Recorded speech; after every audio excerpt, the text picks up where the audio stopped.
Agriculture durable, 1 million de familles informées.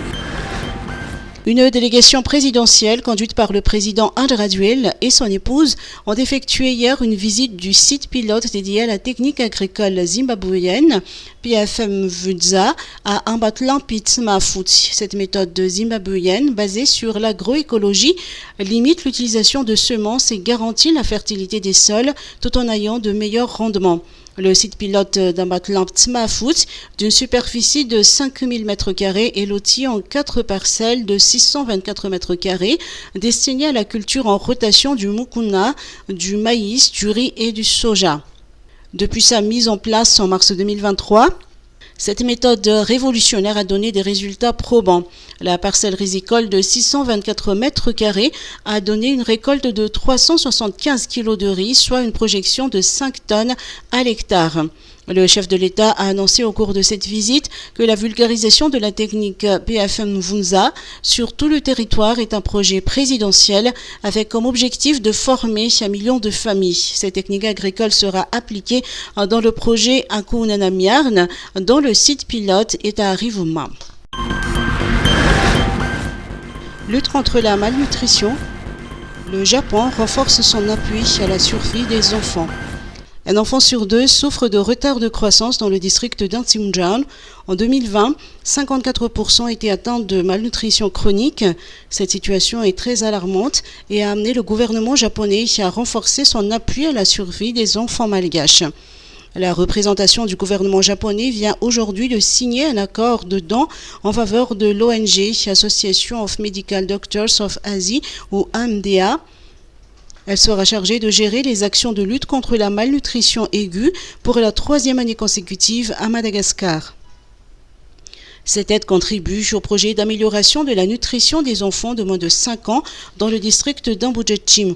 Selon le directeur pays de l'AMDA, une évolution significative a été enregistrée au cours des 2 premières années du projet et mérite donc d'être prolongée. Premièrement, la promotion de l'allaitement maternel exclusif des enfants de moins de 6 mois. Deuxièmement, la diversification alimentaire. Troisièmement, la construction de latrines. Quatrièmement, le suivi et la promotion de la croissance des enfants de moins de 5 ans.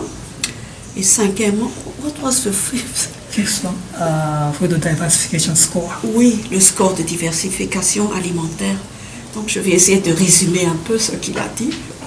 Premièrement, par rapport à l'allaitement maternel exclusif, donc nous avons pu voir une évolution par rapport au taux.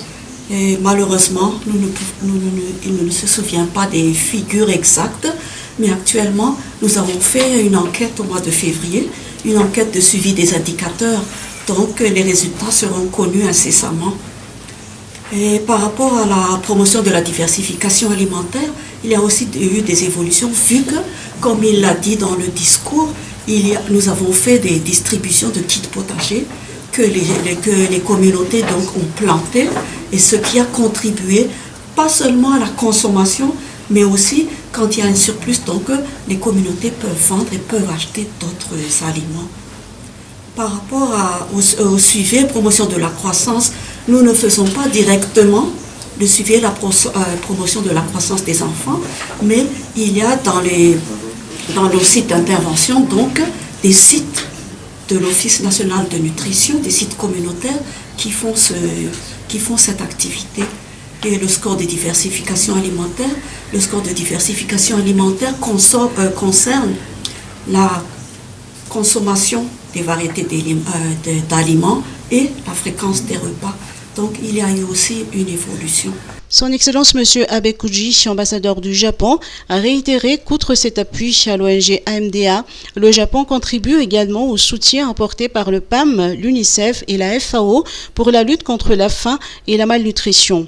En ce qui concerne donc le gouvernement du Japon tout entier, donc d'abord je voudrais vous signaler que ONG AMDA est l'un des uniquement deux ONG japonais présents ici à Madagascar.